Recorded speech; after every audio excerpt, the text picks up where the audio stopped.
Hey guys, welcome back to this channel. In this video I'll be showing you guys how you can create these keyhole shaped masks on CapCut PC.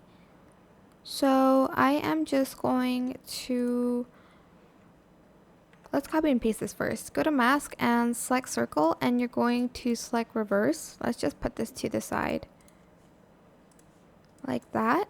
Actually, I did not pick reverse. Okay, sorry.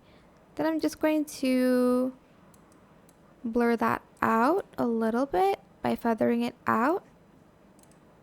Then I'm just going to copy and paste that, and I'm going to select a different shape. So for instance, this rectangle, and I'm going to feather that out as well, like so. Okay, then I'm just going to copy and paste these on top, and I'm just going to place it here.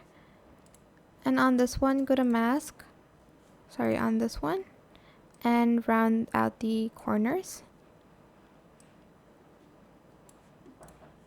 And that is pretty much how you can create these like keyhole shaped masks on CapCut PC.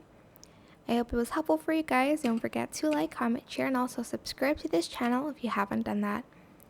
If you have any more questions about this video, leave it in the comment section down below. I will try my best to answer them all for you guys. And if you found this video helpful, please click the thanks button as well. That is it for this video. Thank you so much for watching. Bye!